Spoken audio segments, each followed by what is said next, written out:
à tous, mesdames et messieurs, dans votre nouveau numéro de 2026, Choc des générations, une nouvelle émission qui met en lumière les jeunes talents et ainsi que les anciennes générations qui nous ont fait vibrer et aussi ils parleront de leur histoire, leur historique, j'allais dire, et aussi les jeunes qui vont parler de leurs ambitions, ils peuvent amener le sport. Non seulement parler de leurs ambitions, mais aller également loin avec leur parcours en tant que jeune handballeur. Mais pour aujourd'hui, je ne suis pas seule dans cette nouvelle émission Choc des générations. Je serai en compagnie d'un jeune talentueux ici de Saint-Boniface. Bonjour, monsieur Mbolo. Bonjour, madame la journaliste. Vous pouvez vous présenter à nos téléspectateurs. Moi, c'est Olivier Mboyo. Je suis l'actuel capitaine de l'équipe Saint-Boniface de l'Ecomachi. Monsieur Mbo, vous êtes vraiment très bien habillé. Hein? Merci, madame. Vous êtes élégant. Merci, pareil. Ok. On est là dans Choc des générations. On va parler de votre parcours. Comment vous vous en sortez? Oui, ça va, je suis là, je suis prêt à toutes vos questions. Ok. Vous pouvez un peu parler de votre parcours dans Saint-Boniface? Bon, pas seulement Saint-Boniface, votre parcours. En fait, d'où là où j'ai commencé. Ouais, c'est vraiment un long parcours. J'ai commencé, j'étais encore petit. Moi j'ai embrassé l'handball, je n'étais pas encore joueur, comme on m'a dit, comme les autres ont commencé. Directement, ils ont vu l'handball, j'étais d'abord supporter. J'étais tout petit, j'allais sur le match de Rio Scorpion. C'est-à-dire que le match commençait à 15 h. Nous, on faisait de nous mieux déjà d'être là à 10 h. Le fait de balayer le terrain, c'est un peu de mettre la propriété et ainsi de suite. Parce que pour au moins gagner la place, parce que c'était payant à l'époque. Et c'est comme ça qu'on a vécu l'handball, vu notre enfance et on les a aimés, on les a adoptés et ainsi de suite. Cet amour est venu comme ça, cette envie-là, c'est venu comme ça et jusqu'à ce qu'on a pratiqué l'handball, on a fait un long parcours. Aujourd'hui, on continue avec ce parcours-là et j'ai commencé, j'étais encore tout jeune et il y a ma grand-sœur qui a fait aussi de l'handball. C'est elle que je l'accompagnais à tout moment dans le match. Elle jouait à une équipe interkin. J'ai fait un petit coucou aussi à ma grand-sœur qui n'est plus à Kinshasa, elle est actuellement évolue en Europe. C'est elle qui a commencé en famille d'abord, parce que dans notre famille, on a plus de 4 joueurs qui jouent à l'handball. Mais c'est notre grand-sœur qui a commencé, c'est elle qui a commencé. C'est elle qui nous a donné l'envie, parce qu'elle m'a amené dans le match. Je prenais ses sacs, tu vois, j'essaie un peu de l'accompagner, ta grande-sœur. Et c'est par cela que cette envie a monté à moi. J'étais d'abord supporter de handball. Je me maquillais comme un volo. À l'époque, les petits volos, parce que j'allais animer dans le match de handball. Et c'est comme ça que ça a commencé. Moi aussi également. Et c'était dans un entraînement comme ça de l'Interkin. Tu vois, des fois, j'accompagnais aussi ma sœur d'aller aux entraînements. Et du coup, il y a le coach, il m'a vu faire de passes, tu vois un peu. Il m'a dit, oh, tu peux aussi jouer, hein? Tu peux commencer les entraînements. Je dis, non, moi je ne peux pas commencer. Moi, je vais voir ma sœur jouer et puis l'accompagner, l'applaudir à tout moment lorsqu'elle fait ses billes. Non, le coach m'a dit, non, il faut que tu joues. Tu es encore très jeune. Dès que tu commences comme ça, tu as déjà beaucoup vu le match et je te vais en train de faire le passe, machin, tu vois, tu peux commencer. J'ai dit, ah, ça va, c'est comme ça que je commence. Je commence. Non, moi-même, je vais t'acheter le basket. Ils m'ont acheté le basket, ils m'ont donné le maillot. C'est comme ça que je débutais dans l'handball en tant que joueur. C'était à l'Interkin. Et c'est comme ça que je jouais. Mais à la maison, mais non, il faut d'abord faire les études, tu vois, tu es encore petit. C'est comme un moment, je fouille les entraînements, je pars aux études. Un moment, je fouille les études pour revenir aux entraînements. C'était comme ça. Et cette envie à monter. Je me suis performé quand même. Je fais 2 ans à l'Interkin, je ne jouais pas. J'étais joueur dans l'effectif de l'équipe, mais je ne jouais pas parce qu'il y avait de grands. Je n'avais pas de la place. Et il y a une équipe qui s'est renouvelée dans mon quartier. Parce que l'Interkin, ce n'était pas dans mon quartier, c'était à Matongé. Moi, mon quartier, c'est la commune de Kinshasa. C'est une équipe est renouvelée dans mon quartier, s'appelait Red Volcan. C'est à partir de Red Volcan, ok. Quand Red Volcan est venu tout près de chez moi, je me suis dit, ah, pourquoi pas là-bas, je ne joue pas. Pourquoi pas venir dans Red Volcan? Le Red Volcan est en train de chercher de nouveaux joueurs. C'est à partir de ces Red Volcan que tout a basculé, que tout a évolué. jusqu'à présent? Jusqu'à présent, je suis allé en équipe nationale, je fais des compétitions internationaux, je fais voilà un peu tout ça basculer, je fais le jeu de médailles, je joue des compétitions locales, donc voilà, et je joue aussi à l'étranger. Voilà qui tout a commencé. C'est voilà la petite histoire. Elle est vraiment longue l'histoire, mais j'ai essayé un peu de résumer pour ne pas vous voyez, nous sommes à la Là, télé. vous avez raison. Ouais. Et concernant handball, vous êtes maintenant à l'équipe Saint-Denis. Oui. Comment vous vous êtes retrouvé à cette nouvelle équipe? C'est par rapport à mon expérience, c'est par rapport à tout ce que je vécu dans l'handball. J'ai été sollicité par l'équipe Saint-Boniface. Ils avaient besoin de joueurs. Et j'étais parmi les joueurs que Saint-Boniface avait quand même, était venu chercher à Kinshasa et je suis venu à Lubumbashi pour honorer mon contrat. Je suis bien ici, ils m'ont bien accueilli. Voilà un peu, je continue mon aventure dans Saint-Boniface. Une très belle équipe, une jeune équipe avec beaucoup de jeunes. Hein, on s'adapte. Ouais, on s'adapte. C'est la ville de Lubumbashi. Je crois que vous n'êtes pas trop habitué à la ville. Hein. Vous Oh. êtes nouveau. Ouais, je suis nouveau à Lubumbashi. Mais comment ça évolue? Ouais. La situation économique, l'environnement, l'ambiance? Ah, moi, la situation économique ne peut pas m'influencer parce que je suis congolais. Lubumbashi, je ne suis pas étranger ici. Je suis chez moi. Mais sauf que il y a un petit laquine, tu vois un peu la langue, elle est difficile. Je suis pas le Swahili, donc mais au fur et à mesure, je commence à nashikia. Ok. Mesdames et messieurs, nous sommes toujours dans Choc Génération. Nous continuons avec notre invité du jour, M. Mbouyo Olivier, qui est je vais dire, le capitaine de l'équipe. Il s'en sort très bien, mais parlons un peu de défis, parce que dans chaque carrière, il y a des défis à relever par rapport à vos défis qui vous ont plus marqué dans votre parcours jusqu'à maintenant. Des défis qui vous ont plus marqué. Ouais, je dirais que ce qui m'a beaucoup plus manqué, c'est d'abord, moi je dirais que l'handball, c'est vraiment une vie, c'est une passion pour moi, parce que je me dis toujours, je suis fier aujourd'hui d'être un handballeur. Parce que Madame Noëlla, je veux vous dire que dans ma famille, on ne m'a jamais fait le passeport. Je n'ai jamais monté dans un avion. Il n'y avait aucune personne qui pourrait me faire monter dans un avion dans ma famille. C'est grâce à l'handball que je montais dans des avions, que j'ai eu mon tout premier passeport. Donc je suis fier aujourd'hui de vous dire, à travers l'handball, je suis très fier parce que j'ai aussi porté le drapeau du pays, parce que c'est le rêve de tout gosse. Tu vois un peu, lorsque tu es petit, tu t'es dit l'hymne national, tu es là, debout congolais, c'est à travers l'handball que j'ai joué mon tout premier compétition africaine, c'était en 2010. C'était au Sénégal. J'étais là, tout petit jeune. Tu vois, c'était vraiment une première pour moi d'aller à l'affaire étrangère.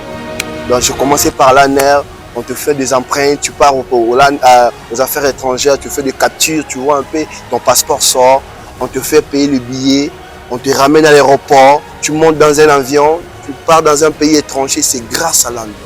J'ai autant de souvenirs pour ce sport, je me suis dit, voilà, j'ai découvert l'Afrique, c'est grâce à l'handball. Donc aujourd'hui, je dirais que j'ai aussi relevé le dos. Aujourd'hui, je joue à l'étranger, c'est grâce à l'handball. Donc je suis fier de ça. Par rapport, vous avez une vie à vous, à part, parce que l'handball, c'est une carrière. Ouais. Vous avez une vie. Comment vous parvenez à vivre avec cette situation? D'un côté handball, de l'autre côté une vie que vous devriez vivre, parce que nous voyons dans nos sociétés africaines que l'handball n'est pas tellement suivi.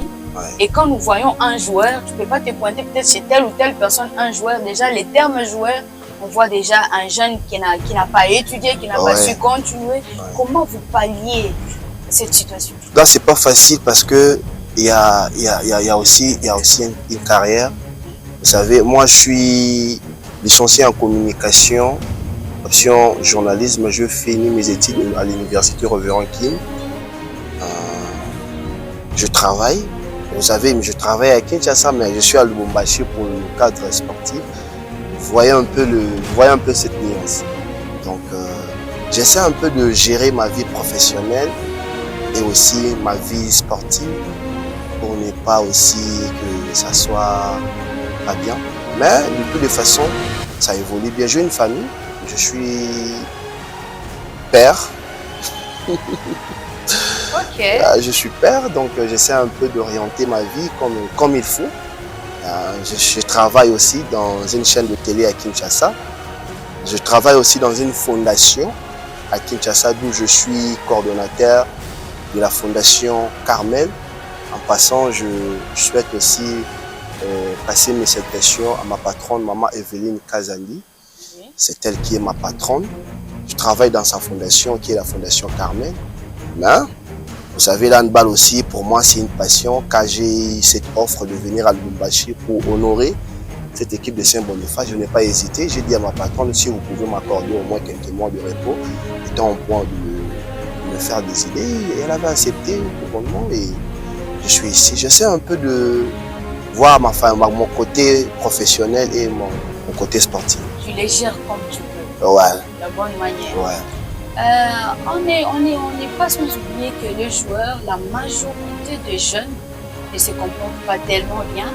Parce qu'on sait que nous, quand on voit un joueur, c'est quelqu'un qui a raté un peu d'une part une éducation sur le plan scolaire, on néglige un peu. L'handball n'est pas tellement suivi.